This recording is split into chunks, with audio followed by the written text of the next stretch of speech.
West Ham 3-2 Liverpool. Three things as Hammers end Reds' unbeaten run to strengthen top four hold. Liverpool's win over Atletico Madrid last week was the team's 25th match in all competitions in a row without defeat, equaling the club record set under the legendary Bob Paisley.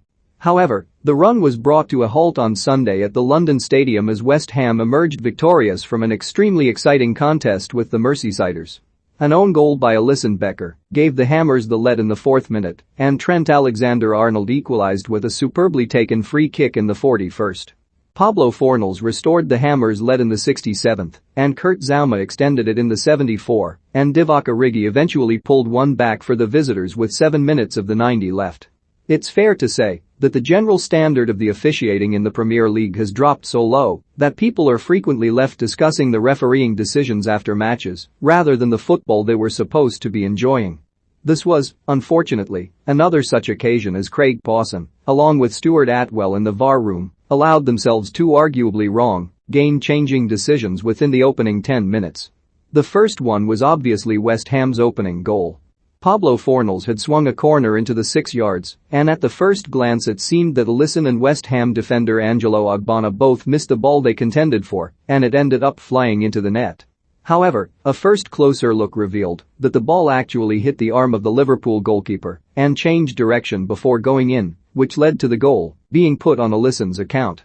But another closer look clearly showed West Ham striker Antonio pushing Alisson from behind and Ogbonna actually elbowing the Brazilian keeper in an attempt to disrupt him.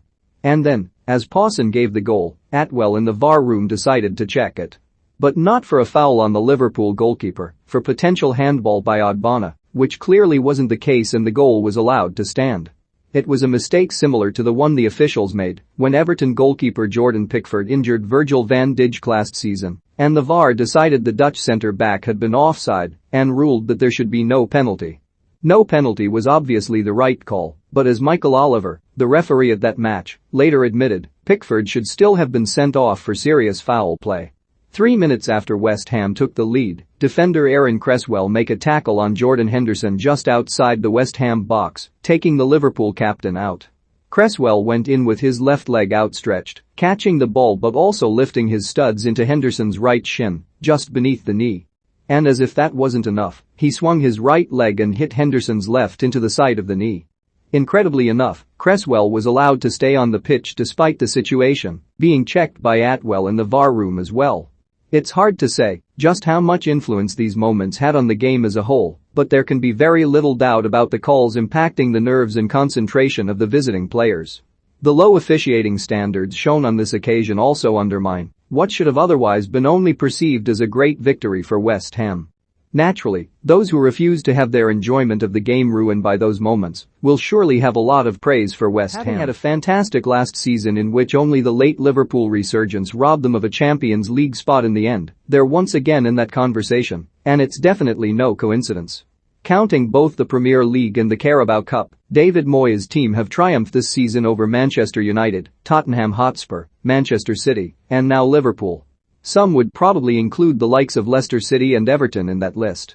As for this particular match, they took all the advantage the Liverpool nervousness put out for them to take. Having taken the early lead, they were content with dropping back and defending in numbers. Even after the equalizer, they didn't feel any pressure to change their approach. They rather relied on counter-attacking opportunities and set pieces to try and hurt the visitors again, and it paid off big time. Antonio, Fornals and Said Benrahma caused a lot of problems for Liverpool's backline with their blitzkrieg approach, and had it not been for Van Dijk, the scoreline would probably have looked even better for the home side. Embed from Getty Images. The win has lifted them above Liverpool in the Premier League table. They are now in 3rd place with 23 points, the same tally as Manchester City in 2nd, and just 3 less than Chelsea in the lead. Alongside the defending champions, they are the clear winners of this round when it comes to the top end of the table. Liverpool started playing attractive football under Jurgen Klopp practically as soon as the German took over in 2015, but their inability to defend proved costly countless times in the beginning. Not until the signings of Van Dijk, Robertson, and later Fabinho and Alisson did their defense look particularly strong, but with those 4 players forming a stout wall in front of their goal along with Alexander-Arnold and Joel Matip, mostly, the trophies started marching in.